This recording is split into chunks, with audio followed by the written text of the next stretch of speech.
You ate money made for offering. Now God is very angry with you. You will suffer for it.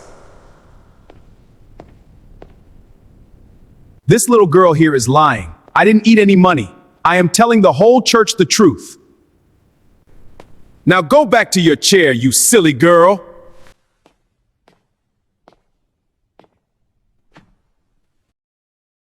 Her ears buzzed loudly. She got up slowly. Before her parents could hold her back, she walked straight toward the altar. The whole church became quiet. You swallowed the money for God's building, she said. God is not happy with you. You used it to build your own house instead of his house. From the day Zina Chiamaka was born, she seemed unusual. She did not scream like other Barbies. She lay still, her big eyes open, moving gently as if she was watching something others could not see. Her mother, Mrs. Nkem Obi, always said Zina looked like an old woman living inside a small child's body. As a baby, Zina reacted differently to people. She smiled sweetly at some visitors, but cried hard when certain people carried her. Her parents thought it was just normal baby behavior. When Zina turned 3, she once refused to enter a woman's store with her mother. She held her mother's dress tightly and said, "Mama, let us not go inside. That woman is not okay." Later that same day, they heard that the shop owner had fainted from too much stress. Her parents laughed and said Zina had a wild imagination. They chose to ignore it. At 5 years old, her father, Mr. Obi, decided to move the family to a bigger and cheaper flat. The landlord seemed kind, and the compound looked clean. It felt like good luck. But when they arrived with their bags, Zina stopped at the gate. Her hands shook. Her face changed like fear had grabbed her heart. "I don't like this house," she said softly. "Why, my dear?" her father asked, bending to touch her cheek. "I don't want to enter. Please let us go back. This house is not good." Her crying became louder. Neighbors started watching. She refused to step inside, no matter how much they begged her. "Enough," Mr. Obi said firmly. "Children don't choose houses, parents do." Still, Zina held the gate tightly. "Something bad is inside," she cried. They finally carried her in. That night she did not sleep. She sat on the bed, staring at the wall. Tears rolled down her face. "Mommy," she whispered, "this house does not like happiness." Mrs. Obi felt cold but ignored it. "You will soon like it," she said gently. Days later, Mr. Obi returned home early. His face looked pale. "The company is reducing workers," he said. "They removed my position." Mrs. Obi was shocked. "You mean you lost your job?" He nodded slowly. Zina, playing nearby, lifted her head and murmured, "It has started." 2 days later, fire destroyed Mrs. Obi's shop. Everything burned. In 1 week, both parents lost their income. Hunger entered their home. Bills increased. Smiles disappeared. One evening, Zina said quietly, "We must leave this house." "Go where?" her father asked bitterly. "This ground is not clean," she said. "The landlord buried something evil here. It makes people poor." Her parents were afraid. They spoke secretly to neighbors. One woman said her husband lost 3 shops after moving in.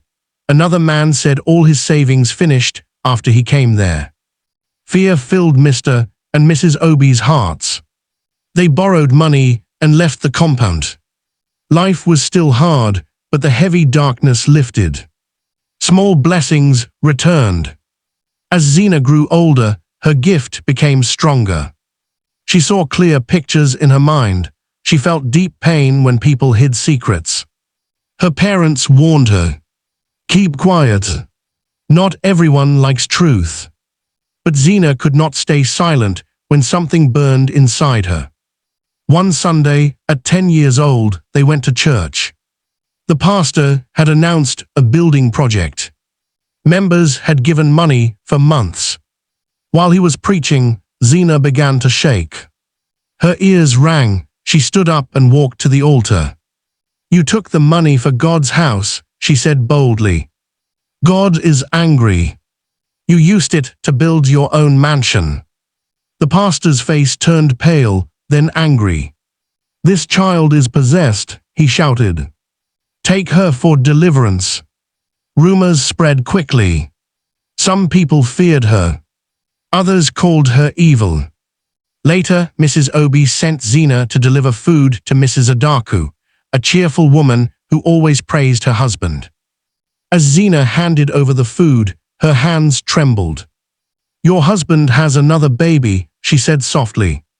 "The child is 3 months old." Mrs. Adaku laughed at first. "Small girl, don't talk nonsense." "It is true," Zina replied calmly. 3 days later, the truth came out. Her husband had a child with her close friend.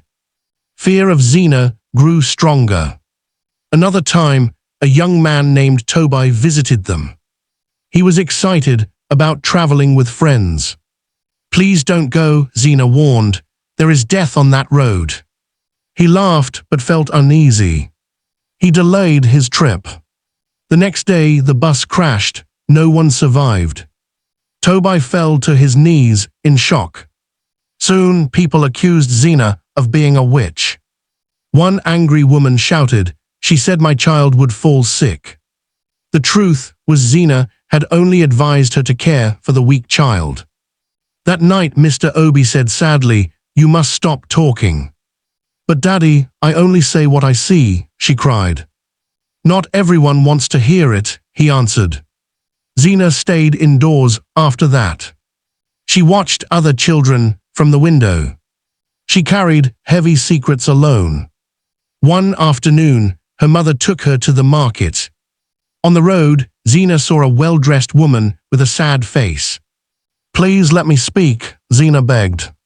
She walked to the woman. "You cannot have a baby," Zina said gently. The woman froze. "Who told you?" "No one. You cry at night. But God has heard you." Tears filled the woman's eyes. "In 9 months, you will have 4 Barbies," Zina continued.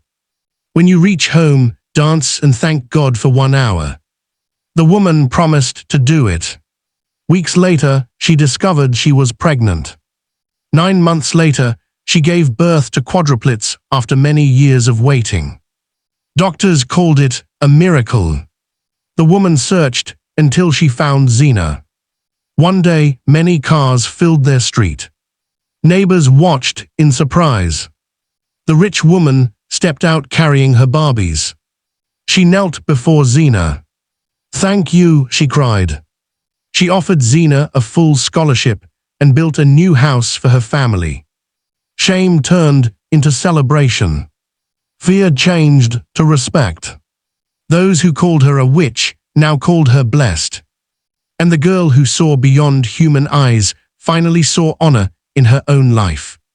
Have you ever met someone with a special gift? Share your thoughts. I hope you enjoyed this story. If you did, please like, comment, share with your friends and subscribe to our channel.